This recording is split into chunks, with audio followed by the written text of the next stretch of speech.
Hello दोस्तों, स्वागत है आपके अपने चैनल स्टडी स्मार्टर में। तो जैसा आपको पता है क्या कि अभी ग्रुप डी वालों का फैसला आया है। हालांकि फैसला तो कल ही आ गया था, जो कि 4 नवंबर को रिजर्व कर लिया गया था। और कैट ने इस फैसले को डिसमिस कर दिया गया है। जैसे कि आप देख सकते हैं, ये पार्टीशन दिया गया था, ये ऑर्डर है। कैट ने इस सभी पार्टीशन को रद्द कर दिया है। तो फाइनल फैसला ये आया है दोस्तों कि अब 10th और ITI दोनों ही ये एग्ज़ाम दे सकता है। मतलब क्या है कि रिजल्ट रेलवे के फेवर में गया है, जिसमें कि ITI बच्चों को नाखुश होना पड़ेगा।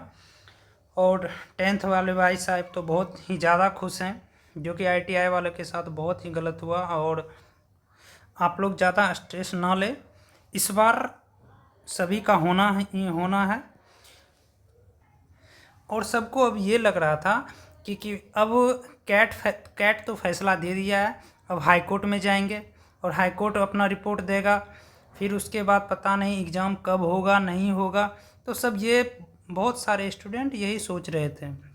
बट फाइनली दोस्तों, आज हाई कोर्ट ने भी फैसला दे दिया है और उसने बोला है कि 10th और ITI दोनों ही 10th और ITI दोनों ही स्टूडेंट एग्ज़ाम दे सकते हैं। मतलब क्या कि उसने केस को डिसमिस कर दिया है। ठीक है, उसने कुछ नहीं, बस हाई कोर्ट ने केस को डिसमिस कर दिया गया। इसका मतलब ये है दोस्तों कि अब एग्ज़ाम फाइनली ग्रुप डी का होगा। अब जब निकाल दे, ये 2 दिन बाद निकाले या फिर 3 दिन बाद निकाले, ठीक ना। या फिर मेरे ख्याल से ये 25 या 26 तारीख के समथिंग में ये एग्ज़ाम का सिटी इंटीमेशन आ जाएगा। इसीलिए आप लोग अब ज़्यादा आप लोग के पास वक्त नहीं है, आप अपना ध्यान दें। और जो भी पढ़ाई छोड़ रखे हैं, जो भी स्टूडेंट, वो अपना पढ़ाई में लग जाएं, क्योंकि ये बहुत ही ज़्यादा सुनहरा मौका है ग्रुप डी वालों के लिए। और सबसे ज़्यादा इम्पोर्टेंट बात है ये है कि CCA वाले बच्चों, ठीक ना, CCA वालों बच्चों के लिए भी तो 5 साल के बाद ये वैकेंसी आई है। बहुत ही इंतज़ार के बाद ये फाइनली अब इसका एग्ज़ाम होने वाला है। और ग्रुप डी का एग्ज़ाम तो मानो क्या कि एग्ज़ाम नहीं, बीरबल का खिचड़ी बन के रह गया है, ठीक है ना। इसीलिए दोस्तों, अब आप अपने ऊपर ध्यान दें और आप जितना भी पढ़ाई कर रहे हैं, आप अपने उसमें पढ़ाई के समय को और बढ़ा दीजिए, ठीक ना। और इस मंथ में तो हर हाल में, आई थिंक इस मंथ के अंदर तो हर हाल में ग्रुप डी का एग्ज़ाम होना ही होना है। और CCA वालों भाई जो एक्ट अप्रेंटिस हैं, उनके लिए तो कट ऑफ बता ही चुका हूँ कि आप लोग क्या स्कोर अपना रख सकते हैं। और उतना अगर आप ला लेते हैं तो आप समझ लीजिए कि इस बार आपका होना तय है ग्रुप डी में। और कुछ बच्चे और कुछ स्टूडेंट अब वो बोल रहे हैं कि कैट का फैसला आ गया है, तो उसके बाद बोल रहे थे कि अब हाई कोर्ट का फैसला आएगा।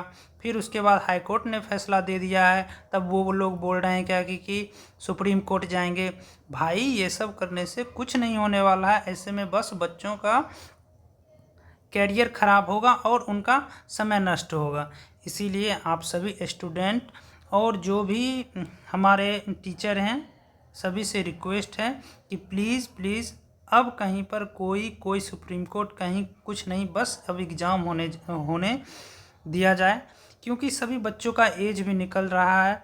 अब किसी का तो अब 28+ हो गया है, तो समझिए क्या कि उनको कितना ही दिक्कत आता होगा, बहुत ही ज़्यादा दिक्कत आता होगा। इसीलिए अब कहीं भी जाने से कोई फ़ायदा नहीं है। और सभी से रिक्वेस्ट है कि आप अपना पढ़ाई पे फोकस करें। और 10th वाले बच्चों के लिए भी कहना चाहूँगा कि भाई, आपको इस बार बहुत ही अच्छा मौका मिला है। हालांकि तो कोई गुंजाइश ही नहीं था कि इस बार ITI भी आएगा, मगर अब जज जो वहाँ पे हाई कोर्ट ने जो बोल दिया है तो उनका तो बात सर आँखों की बात है भाई। इसीलिए 10th और ITI दोनों ही दे सकते हैं। दोनों भाइयों अपनी लगन से मेहनत करें और इस बार एक सीट अपना रिजर्व कर लें। और दोस्तों अब कोई रेलवे की तरफ से और कोई भी नोटिस आता है तो उसका सबसे पहले मैं आपको सूचित करूंगा। और रेलवे की तरफ से कोई भी करंट नोटिफिकेशन आता है तो सबसे पहले मैं उसका जानकारी दूंगा दोस्तों। और आप लोग को मॉक टेस्ट में अभी ग्रुप डी में कितना आ रहा है और स्पेशली CCA वाले बच्चों आप लोग को कितना आ रहा है मॉक टेस्ट में, आप लोग ज़रूर कमेंट करें, ठीक ना। और ऐसे ही नया अपडेट पाने के लिए हमारे चैनल को सब्सक्राइब कर दें, जो कि आपको लेटेस्ट अपडेट देते रहेंगे। और अपने पढ़ाई में भी कंटिन्यू लगे रहें दोस्तों। ठीक है दोस्तों, धन्यवाद।